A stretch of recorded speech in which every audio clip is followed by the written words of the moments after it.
Alteration Aboriginal and Torres Strait Islander Voice 2023. I call the Attorney-General. Thank you, Mr Speaker. I present the Constitution Alteration Aboriginal and Torres Strait Islander Voice 2023 and the explanatory memorandum. And I call the Clerk. First reading, a bill for an act to alter the Constitution to recognise the First Peoples of Australia by establishing an Aboriginal and Torres Strait Islander voice. I give the call to the Attorney-General. Thank you, Mr Speaker. I move that this bill be now read a second time. I acknowledge the Aboriginal and Torres Strait Islander peoples as the first peoples of Australia and as the traditional owners of this land for over 60,000 years. I also acknowledge and pay my respects to the Ngunnawal and Ngambri peoples on whose ancestral lands we meet. I would like to extend that respect to the First Nations people in the chamber, in the galleries, and watching and listening today. I also acknowledge the traditional owners of my electorate of Isaacs, the Bunurong people. On the 21st of May 2022, the Australian people elected the Albanese government, a government committed to holding a referendum to enshrine an Aboriginal and Torres Strait Islander voice in the Constitution. With the introduction of this bill, the government is taking the first formal step to honour this commitment, a commitment we made not just to Aboriginal and Torres Strait Islander peoples, but to all Australians. The Constitution Alteration Aboriginal and Torres Strait Islander Voice 2023 is a powerful marker of our respect for the First Nations peoples of Australia, their cultures and their elders past and present. Aboriginal and Torres Strait Islander peoples have occupied the Australian continent for over 60,000 years and represent the oldest continuous living cultures in human history. They have maintained a relationship with Australia's land, waters and sky since time immemorial. Yet Aboriginal and Torres Strait Islander peoples are not recognised in our Constitution. This bill is to amend the Australian Constitution to recognise the First Peoples of Australia by establishing an Aboriginal and Torres Strait Islander voice.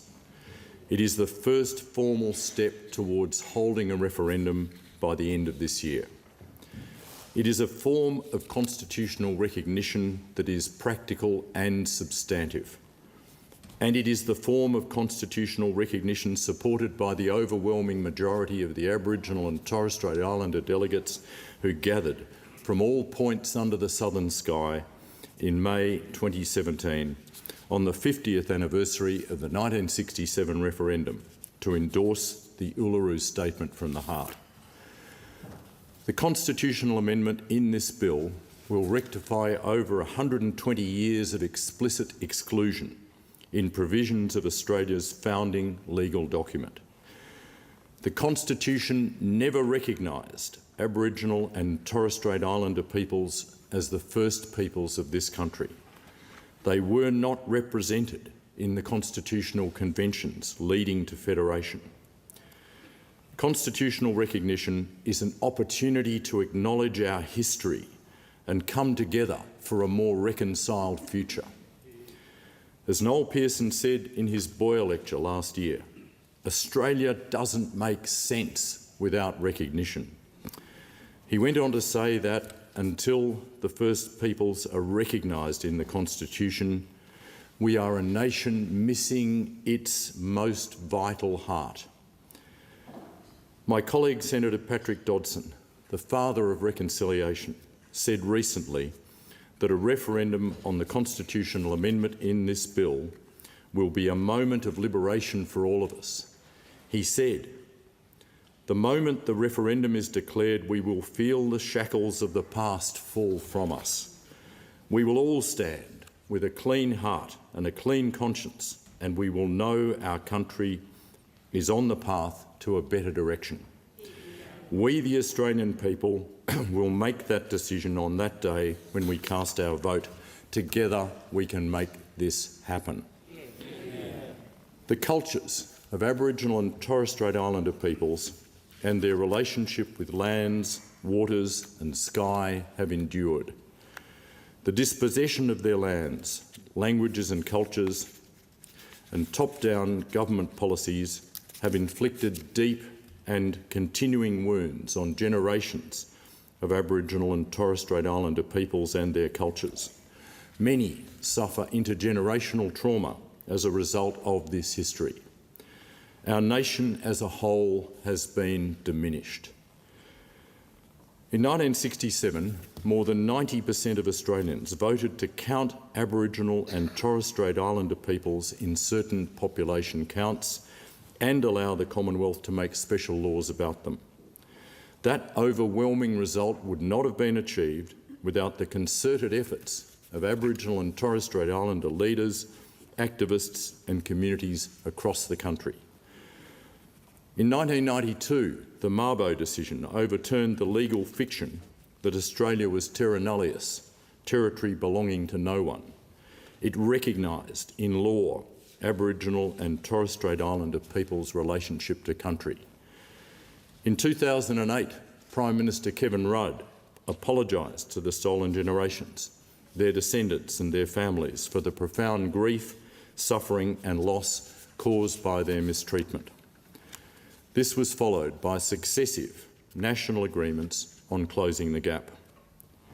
But despite the best intentions of successive governments, efforts to date have been insufficient. New Closing the Gap data highlights that significant work needs to be done. 11 of the 15 Closing the Gap targets are not on track. We are failing. Aboriginal and Torres Strait Islander peoples still face significant gaps in life expectancy and educational attainment. Despite commitments to reduce the representation of Aboriginal and Torres Strait Islander peoples in the criminal justice system, they are still proportionately the most incarcerated peoples on the planet. On our current trajectory, the gap will not be closed by 2030. On our current trajectory, it will not close in our lifetimes. Mr. Speaker, it is a time for a different approach. It is a time to open a new chapter. It is time to listen. Aboriginal and Torres Strait Islander peoples have a long history of advocating for parliamentary representation, land rights, civic freedoms, constitutional recognition, and to have a say on the laws and policies that will work best for their communities. Too many times those calls have not been heard or they have been ignored. For decades, there have been calls for an enduring representative body. A long line of reports stress the importance of such a body for improving the development and implementation of laws, policies and programs that impact on Aboriginal and Torres Strait Islander peoples. However, votes in this parliament or the stroke of a minister's pen have seen previous bodies abolished or defunded, and there is currently no independent, nationally representative body with the purpose of providing informed advice to the Parliament and the Executive Government of the Commonwealth. Years of hard work and calls for a better solution led to the Uluru Statement from the Heart, issued in 2017 to the Australian people. Aboriginal and Torres Strait Islander leaders, activists and communities have led the way in getting us to this point, supported by constitutional experts, parliamentary committees and innumerable others. The Uluru Statement from the Heart was supported by over 250 delegates, following consultation with 1,200 Aboriginal and Torres Strait Islander people who were involved in the Referendum Council-led Uluru Dialogues. The resounding message from the dialogues is reflected in the call from the Uluru Statement from the Heart: voice, treaty and truth. This bill responds to the call for a voice for First Nations peoples enshrined in the Constitution. The government is also working towards a Makarrata Commission. to respond to the calls for agreement making and truth-telling. This work will continue beyond the referendum. This bill is about recognising and listening. It recognises Aboriginal and Torres Strait Islander peoples as the first peoples of this land. It is about creating a voice, and it is up to the Parliament and the Executive to listen. This is an important reform, but it is modest. It complements the existing structures of Australia's democratic system and enhances the normal functioning of government and the law. It creates an independent institution that speaks to the Parliament and the executive government, but does not replace, direct or impede the actions of either. Recognising Aboriginal and Torres Strait Islander peoples in our founding legal document and listening to their views on laws and policies that matter to them will make a difference. When past solutions have been top-down and disempowering and have not taken into account the experiences of Aboriginal and Torres Strait Islander communities, they have failed. We know outcomes are better when we partner with Aboriginal and Torres Strait Islander communities. The evidence is there. The Indigenous Ranger programs, the many Aboriginal-controlled community health organisations and justice reinvestment. These all demonstrate strong and improved outcomes when communities are involved in decision-making. Those examples, spanning many aspects of Aboriginal and Torres Strait Islander people's lives, are proof that genuine partnership and community ownership of policy is the way towards a better future. Our system of government has served most Australians well since 1901. It is time to ensure the system works for First Peoples of Australia too. The Constitution sets out the principles that define the way our democracy operates and provides the framework for our federation. Consistently with the rest of the Constitution, the proposed new provisions will provide the broad outline of the voice and allow the Parliament to legislate for its day-to-day operation. Reflecting the intention to begin a new chapter in Australia's relationship with Aboriginal and Torres Strait Islander peoples, the bill proposes to insert a new Chapter 9, entitled Recognition of Aboriginal and Torres Strait Islander peoples. If approved at the referendum, the new Chapter 9 will contain a new Section 129. The introductory words recognise Aboriginal and Torres Strait Islander peoples as the first peoples of Australia. They reflect the fact that establishing the voice is an act of recognition in the manner the delegates at Uluru sought in 2017. Subsection 1 provides for the establishment of the voice. This provision will ensure the voice is an enduring institution, allowing it to be independent from government and effectively represent the views of Aboriginal and Torres Strait Islander peoples at the national level. The voice will be an independent representative body. The intention is that its members will be selected by Aboriginal and Torres Strait Islander peoples based on the wishes of local communities. Subsection 2 sets out the primary function of the voice, making representations to the Parliament and the Executive Government about matters relating to Aboriginal and Torres Strait Islander peoples.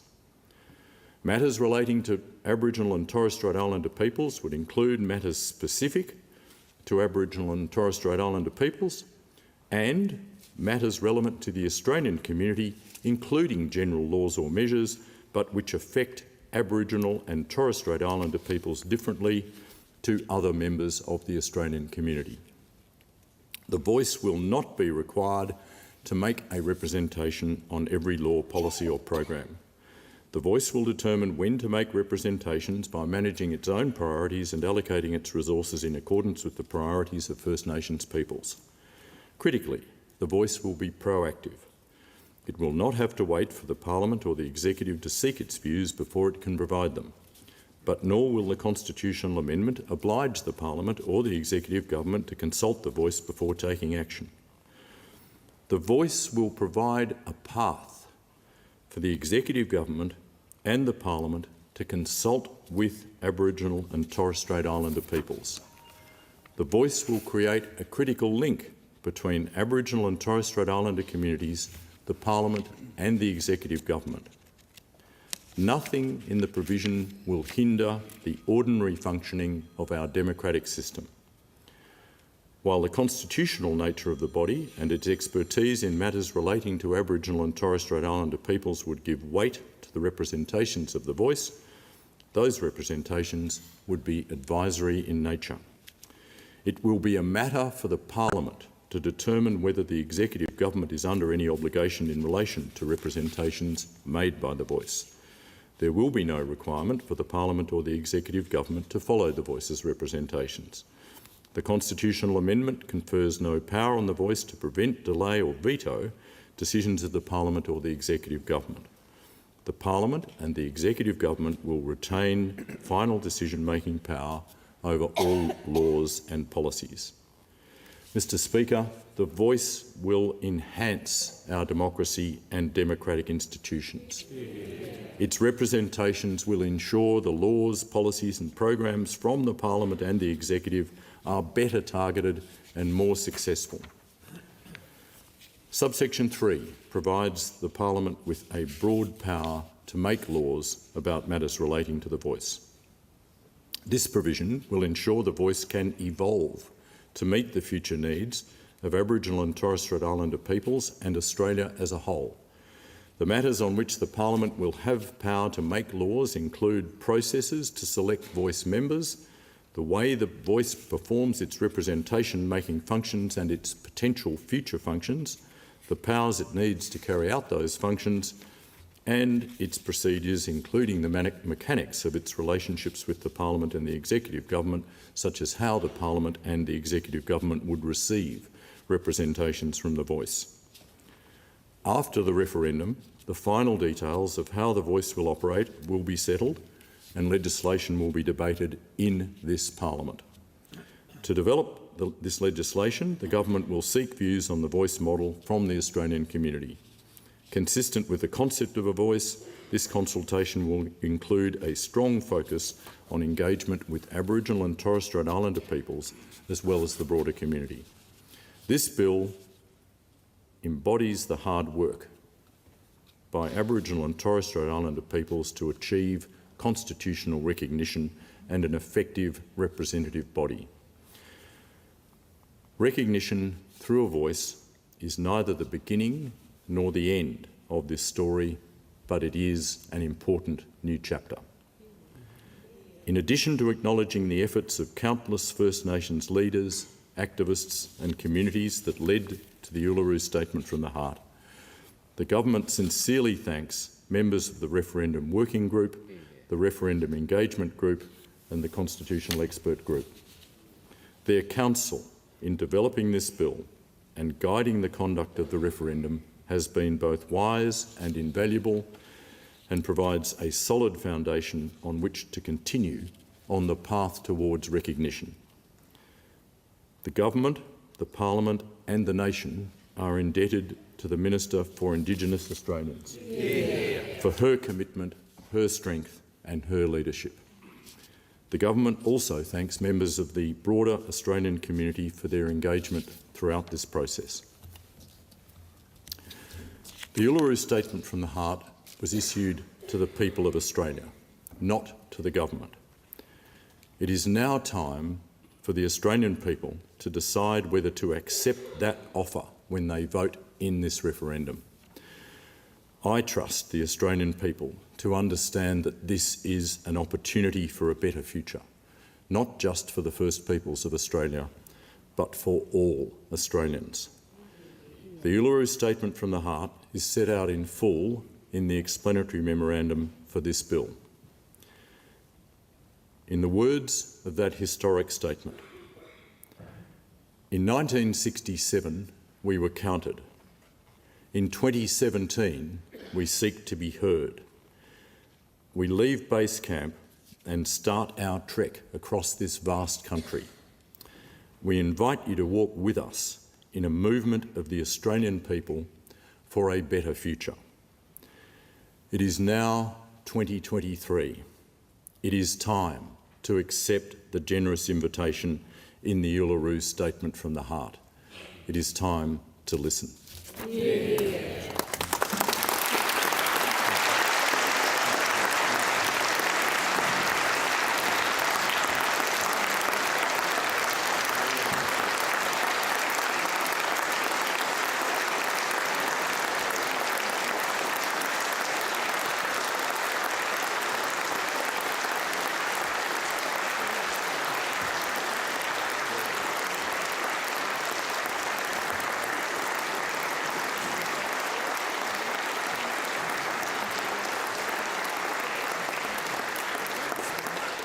Order.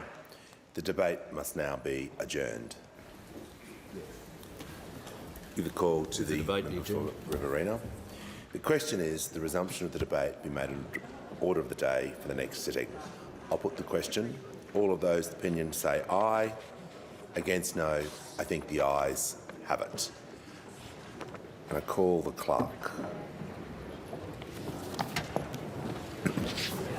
So we're going to do government business. Notice number 2, Joint Select Committee on the Aboriginal and Torres Strait Islander Voice Referendum. Give a call to the Leader of the House. Thanks very much, Mr Speaker. I move the motion relating to the appointment of a Joint Select Committee on the Aboriginal and Torres Strait Islander Voice Referendum in the terms in which it appears on the notice paper. I'll put the question. All of those opinion say aye. Against no. I think the ayes have it. And I give the call to the Leader of the House. Mr Speaker, I move that item 3 be postponed to a later hour this day. I'll put the question. All of those opinion say aye. Against no. I think the ayes have it.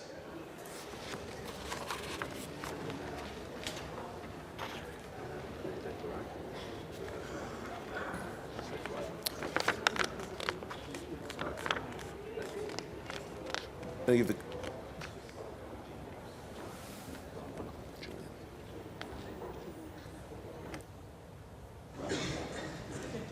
give the call to the member for Bruce. Thank you, Mr Speaker. On behalf of the Joint Committee of Public Accounts and Audit, we'll leave that there for the moment. That was live from Parliament House in Canberra. The federal government making the first formal step towards a referendum to be held later this year to add a chapter to the Constitution acknowledging Aboriginal and Torres Strait Islander people as the first peoples of Australia and establishing an Indigenous advisory group to Parliament, a voice that may make representations to Parliament but would not have a veto power, and the Parliament would have power to make laws about the functions and powers of that advisory group.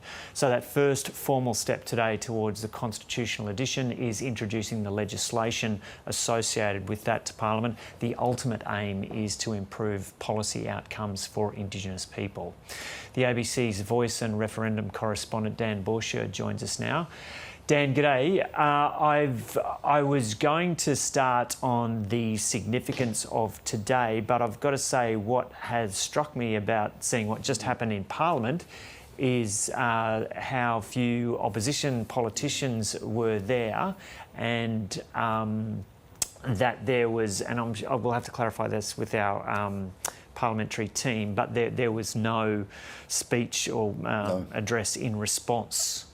No, you're absolutely right. That stood out to me as well from where you and I are sitting in the studio here on Gadigal country. It appeared as though at the beginning of that speech there were about 5 members of the Liberal Party and that more filtered in over the time. But what also stood out to me is that it didn't appear that the opposition leader, Peter Dutton, was there as well, and we will check to make sure that that's exactly the case, because you and I were watching the same screen that everyone at home was watching this morning. But that would certainly seem to be a very interesting indication of where the Liberals are sitting, given that they have not yet made a decision about where they sit publicly on the voice to Parliament. Okay, so what is the significance of today? Well, this is really the next step. So last week, Linda Burney, the Minister for Indigenous Australians, said the firing gun had been fired, that the wording from the Referendum Council that was established in about September last year had gone through that really rigorous process, the government says, to get to that point where we had the wording that the Prime Minister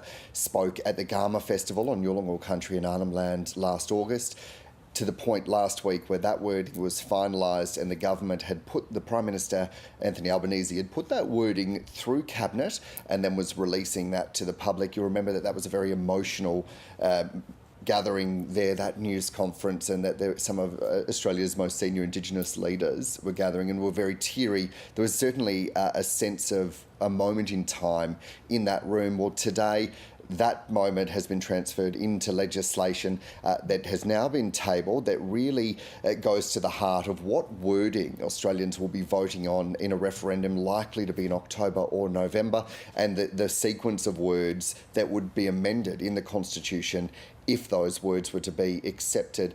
So a very powerful moment there. That speech from the Attorney-General, it must be noted, was going through really some of the key moments in Australia's history when it comes to Aboriginal and Torres Strait Islander advancement, from the 1967 referendum, the 1992 Mabo decision, the apology to the stolen generation in 2008, and then, of course, the 2017 Uluru Statement from the Heart. And what are the range of opinions within the Indigenous community and the broader community right now about where this stands? I think they are as broad as any conversation, Joe, and the diversity of opinion I'm hearing and seeing is expansive. Everything from those that are supportive to those who are supportive of the voice to Parliament, to those that say that we should be having enshrining recognition but not a voice, to those that say the voice doesn't go far enough. And we heard from the Attorney-General there saying that this is about a voice that will be proactive but not binding, that it was practical and substantive. So on one side of the debate, you've got that range of views.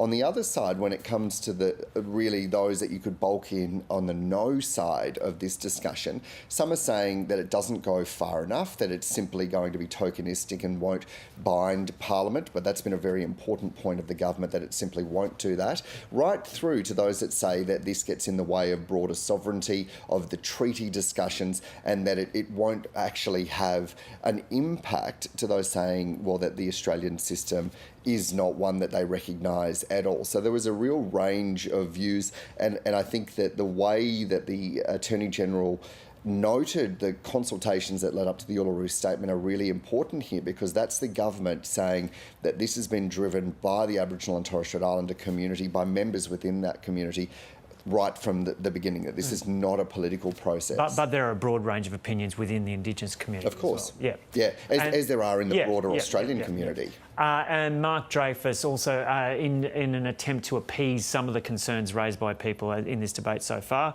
saying that the government remains committed to working towards Makarrata or some kind of treaty, and that will happen after the referendum, according to the government's program. Yeah, that's right. And so we heard there the Attorney-General saying that the process around the Makarrata Commission, which is really a Yolngu term for coming together after conflict, is in train, and that process will go through the life of this year, and that importantly will be concluded after a referendum. And this will be really interesting, because that was one of the key tenets of the Uluru Statement from the Heart, of course, voice, treaty and truth-telling processes, which we know that Linda Burney has spoken about in the past as well, and that's going to be other processes that continue on. The makeup of that treaty process, or that Makarrata treaty process, will be very interesting, because of course we are a nation that has more than 250 Aboriginal and Torres Strait Islander nations in it, and when we're talking about treaties, you would think it would be with individual groups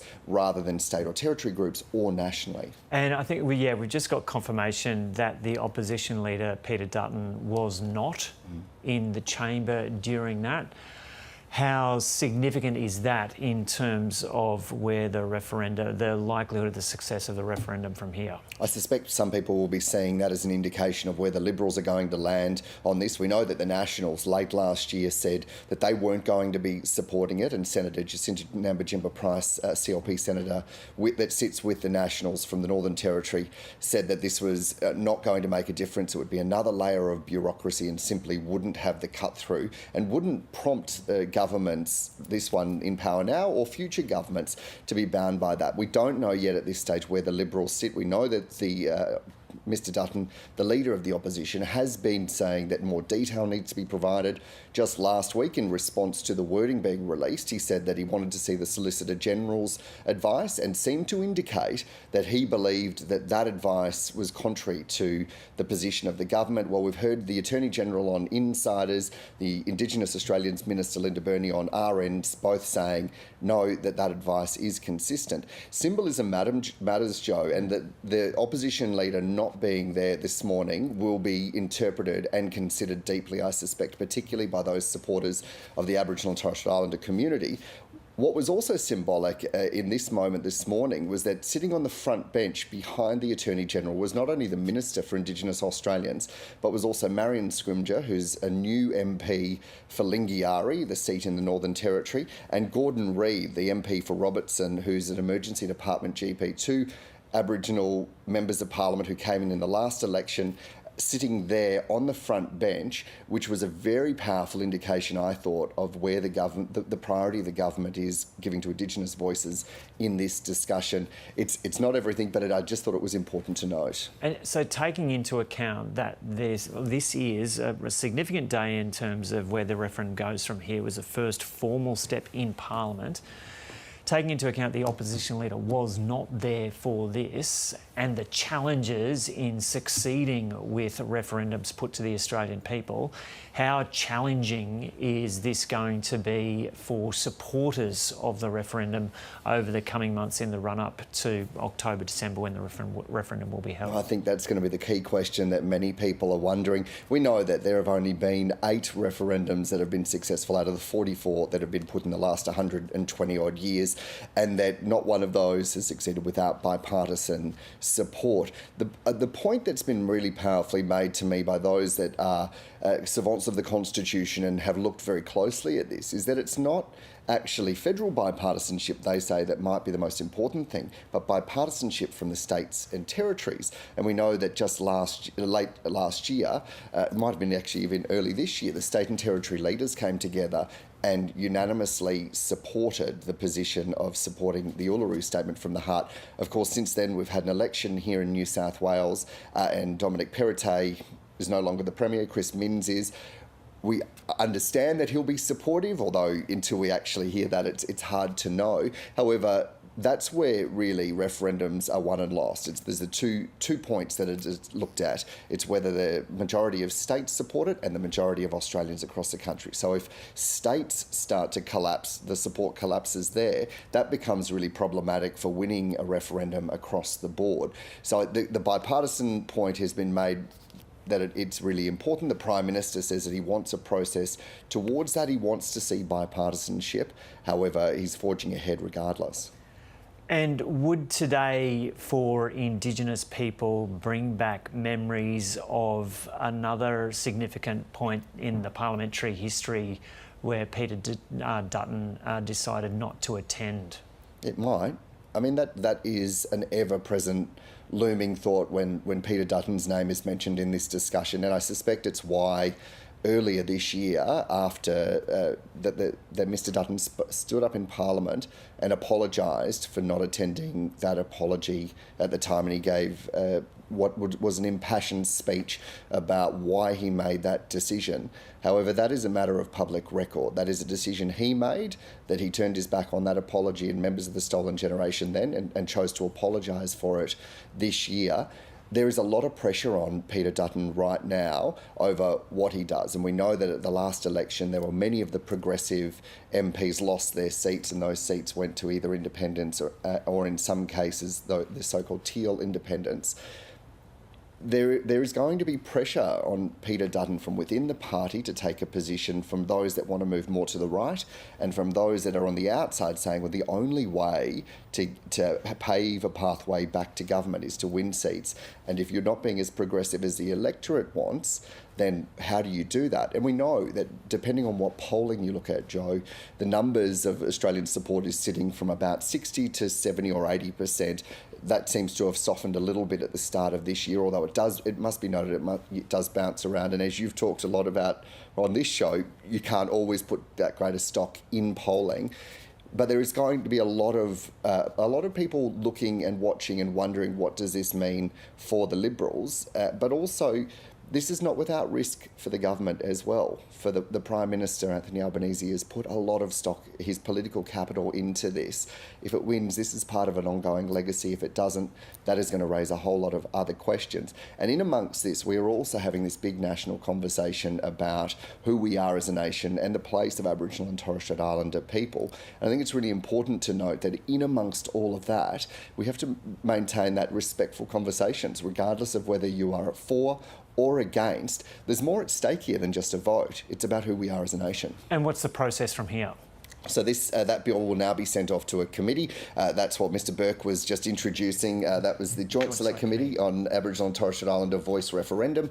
They'll be looking at this and doing a deep dive into all components of this over the next 6 weeks or so. That'll then come back and there will be at least one report, potentially more if there are dissenting views, depending on who is on that committee, which we'll get some more details about throughout today. When that comes back to Parliament, the government will be hoping that moves through quite swiftly. We know that the referendum mechanics bill has already passed. That's setting up the parameters around referendums going forward. If this bill then passes in around June, you would think, there is then a window of time where at the late end of this year where that announcement of the date will be made and we'll all be going to vote. Okay, we'll have to leave it there. Thanks, Dan. Dan Thanks, Bush here there, the Voice and Referendum correspondent.